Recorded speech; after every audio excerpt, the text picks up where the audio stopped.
Disney wants to build a billion-dollar smart city at Lake Nona in Florida. Unfortunately, Disney is currently in a political war that has left this massive project and the rest of their Florida real estate in hot waters. We're going to look at some of Disney's long-standing expansion plans and what's happened since the recent spat between the Disney CEO and the governor of Florida. Stay tuned to learn what might happen to the happiest place on earth.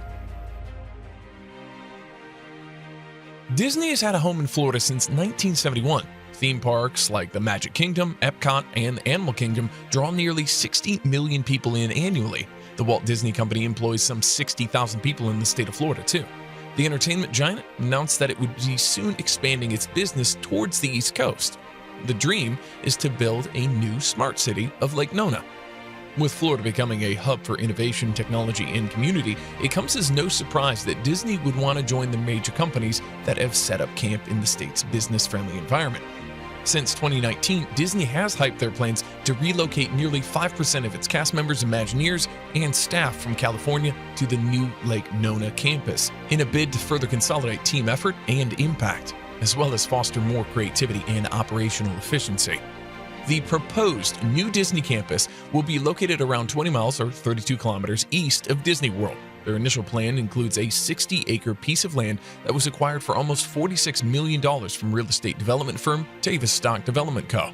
It's only a few minutes away from various amenities such as the Orlando International Airport, fitness venues, hotels, offices, and fine dining. Disney expects this purchase to be capable of housing almost 1.8 million square feet of office space. However, in a move that surprised fellow Disney executives, Disney CEO Bob Chapek expressed his concerns about the state's newly enacted controversial law, House Bill 1577, or what people like to call the Don't Say Gay Bill. Signed in March 2022, Florida Republicans have been the prime advocates of the bill. They've said that it promotes parental rights by banning teachers and school personnel from discussing sexual orientation and gender diversity with students. Furthermore, the bill will give parents the right to sue the school district if they ever see any discussion of sexual orientation in the school's instructional materials that seem controversial or inappropriate for their children. Dubbing it the Don't Say Gay Bill, the opposition says that this law stigmatizes sexual orientations that do not adhere to the conventional gender binary and rather promotes discrimination and bullying. And they also argue that it infringes upon the freedom of speech of teaching staff and students, which already further hurts public schools' teachers' already limited First Amendment rights. After Disney's CEO expressed its grievance on the bill, Florida Republicans countered by passing a law that disables the company's special tax and regulatory autonomy in Disney World and the area surrounding it. Since the 1960s, Disney has had a special autonomy to self-govern almost 25,000 acres worth of Florida land, called the Reedy Creek Improvement District, essentially the land in which the Walt Disney World Resort resides. Disney was essentially granted the right to act as its own local government within the approved district. This means Disney would perform the same task as a government, such as provide a fire department, security, and emergency services, oversee the construction and maintenance of roads, and ensure the provision of water and electricity. This new law restricts the firm from providing these services in exchange for a state tax exemption. It also means Disney will have to go through authorities to obtain building permits for their future projects. Before signing this bill in April of 2022, Republican Governor DeSantis said, "They do have services, utilities. We're going to take care of that. Don't worry, we have everything thought out." Florida lawmakers are now trying to pass a law to completely dissolve any special districts established before 1968 that haven't been re-ratified since. If Florida Republicans are successful in their pursuit, Disney's Reedy Creek and 5 other special districts not affiliated with Disney would be suspended by June 1st, 2023. The others could still request to be recognized as a special district once more if the bill is approved by the House and becomes law.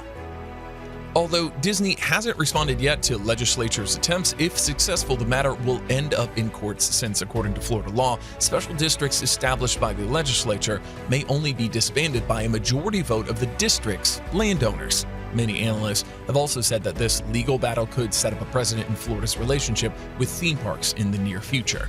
So where does this leave Disney and Lake Nona? Despite Disney's role as a major Florida employer, state lawmakers are not too worried about missing out on Disney's billion-dollar investment in Lake Nona.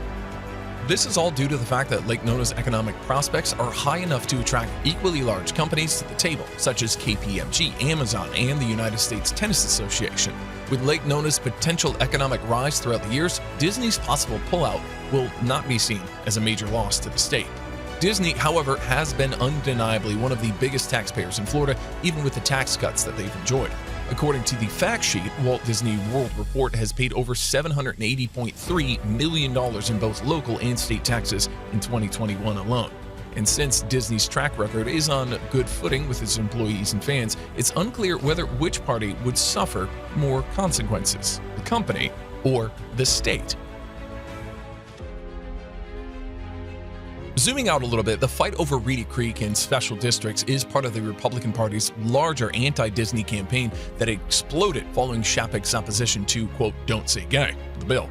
But conflict has been between Disney and Republicans for a while over divisive issues, like Disney promising to remove the Splash Mountain ride, which has been criticized as racist, and conservationists labeling some Disney movies Plus as offensive to traditional values.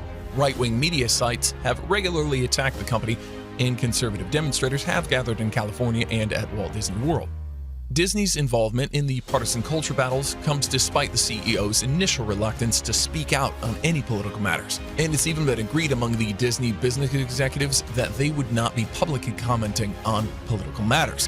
However, according to the New York Times, staff and customer indignation forced Disney to eventually come out to criticize the Don't Say Gay bill. Disney, meanwhile, continued to stand its ground that politics and the recent spat with its CEO and the governor were not a factor in the delay of plans.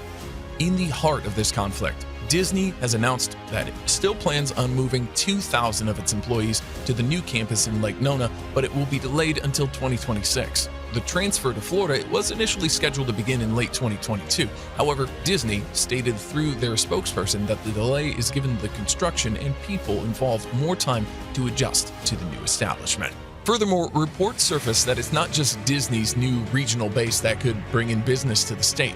Behind all the media releases, some local reporters in Orlando have reported that Disney plans to create a nearby community called Sunbridge, half an hour away from the Walt Disney Resort, alongside the same Tavistock development company. Sunbridge will cater to the demands of age-restricted communities, combined with having the space to build over 6,000 hotel rooms, 14,000 apartment units, and 23,000 single-family homes. With this deal, Disney hit numerous birds with one stone. Think about it. They secured its employees' homes to live if they transferred from California. At the same time, they'll be generating more revenue for the area's real estate market that has weakened over the last 10 years. With the recent removal of Disney's tax benefits, it turns out that most of the tax burden has been shifted to the local taxpayer, according to the Orange County tax collector Scott Randolph. Other people suffering are Disney employees who are planning to move this summer to Florida. With last-minute changes of plans, Disney employees have backed out of their home purchases in Florida, which has amounted to almost $5 million in sales canceled.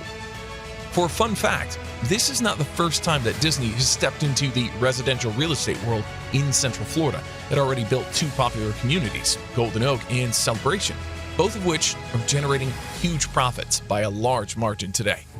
In December 2019, Disney applied for a tax credit in Florida and detailed the $864 million sum that they plan to invest into their new home base. After initially gaining approval, Disney earned the privilege of over $570 million worth of tax cuts for over 20 years, and the company thought it had everything figured out.